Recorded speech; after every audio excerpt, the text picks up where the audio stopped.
What's happening, guys? Silent Mike, Super Training Gym, answering more of your questions from Instagram and the comments below. Let's get started. Would you suggest explosive training for people whose sticking point is in the floor on the deadlifts? Not sure what you mean by explosive training, but if you're getting stuck on the floor, often people talk about this with the sumo deadlift, but it happens with the conventional as well. First thing I'd say is always check your form. Having good form in all three lifts not only allows you to stay safe, allows you to lift the more weight, but it also kind of get that strength curve, hopefully, for your body. But if your leverages are fucked up, you might just be fucked up. Something like the deadlift, explosive training, like a dynamic effort deadlifts may help. So lifting from 60 to 75%, higher sets, lower reps, working on that form, being explosive. Something like plyometrics, box jumps, and different stuff like that can help. Deficit deadlifts can help sometimes find tightness and learn tightness at the bottom. Arching on bench. How much of an arch should there be for men and women? Cover both. Men and women are the same.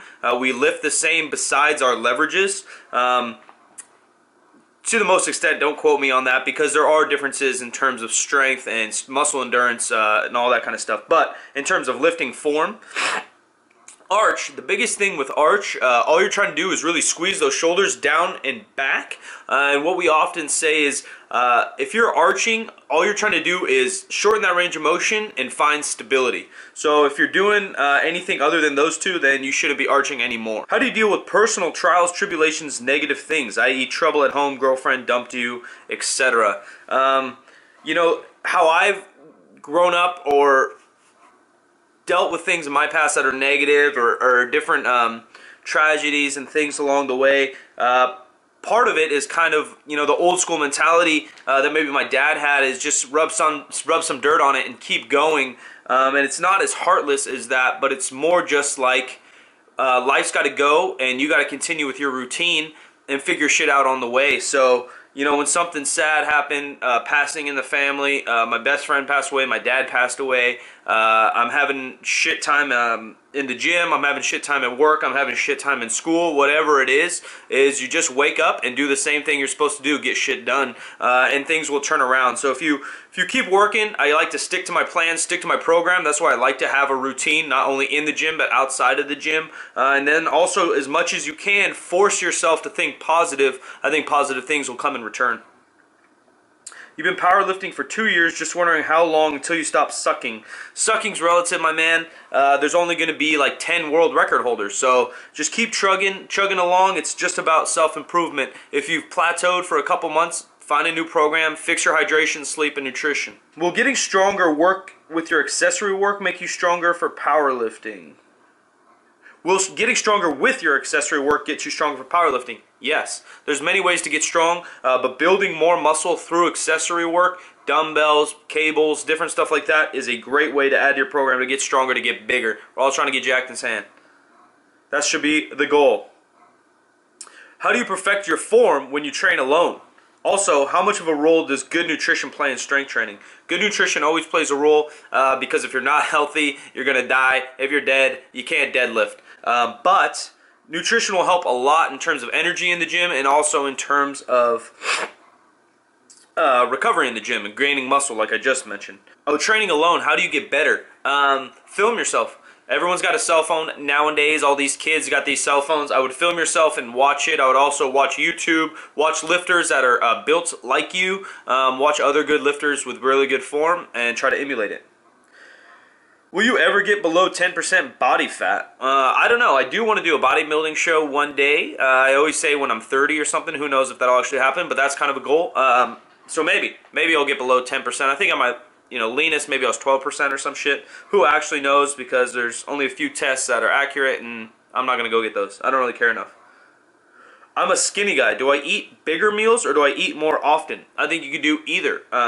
Whatever works for your appetite. I also think that if you track your food and know how many calories you're taking in, you can just add calories and add them in however you'd like. I think that's often best, but adding meals is a great way if you get full easy. How to exercise when you have a slight hip impingement? I get a lot of questions. Hip impingement isn't as serious, but I got a lot of questions like, Mike, rip my ACL, what should I do? rip my hammy. What should I do? I am not a doctor. I don't even play a doctor on YouTube. I don't even pretend to be a doctor. I'm not going to help you with rehab unless you're already past physical therapy. If you've gone to physical therapy, then I can slowly get you back into training. That's kind of more in my world. Or if you have some aches and pains, but real injury, hip impingements, more aches and pains. But if you have a real injury, you need to see a doctor. You need to see a physical therapist if you want to get that shit better. Hip impingement, though, check out mobilitywod.com or type in mobilitywod here. That's my boy Kelly Starrett. He has all the info you could ever need on fixing yourself.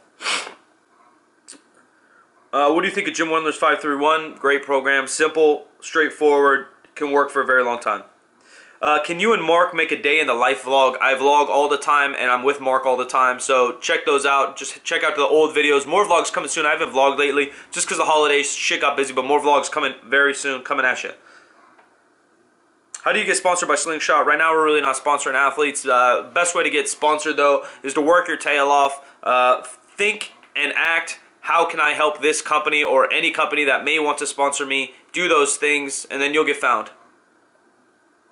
Do I have a regular squat day? Oh, do you still have a regular squat day if you squat every day? No. Leg day, this kind of internet cool thing of wrecking your legs until you can't walk anymore, is kind of like a bodybuilder 5-day split deal.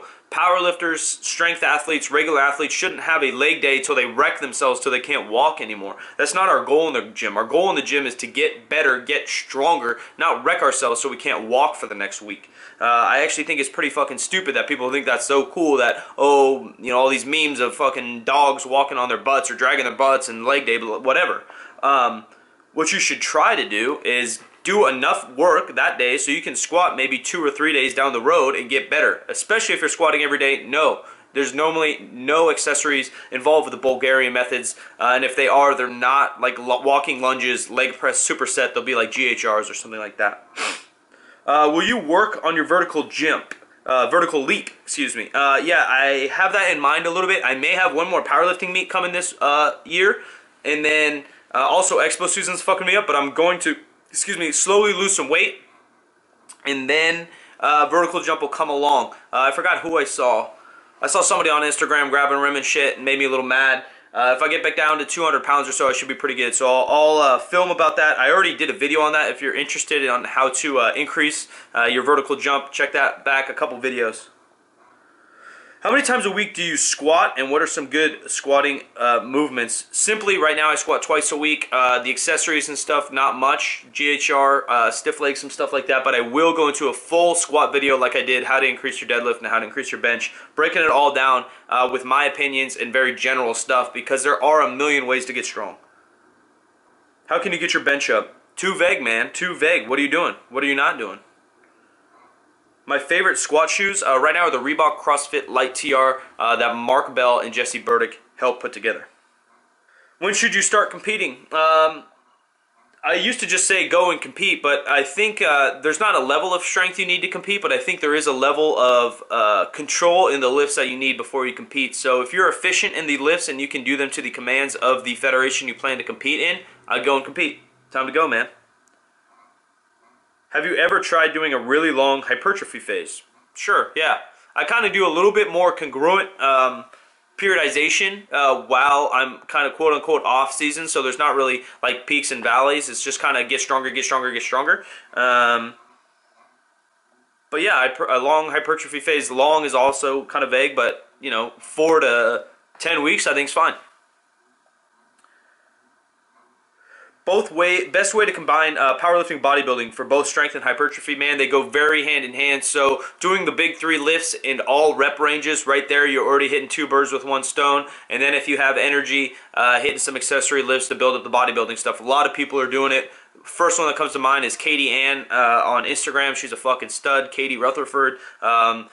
International now powerlifter, and also I think a pro figure, jack, tan, strong. Dealing with elbow pain while you're benching. First, I would look at your form.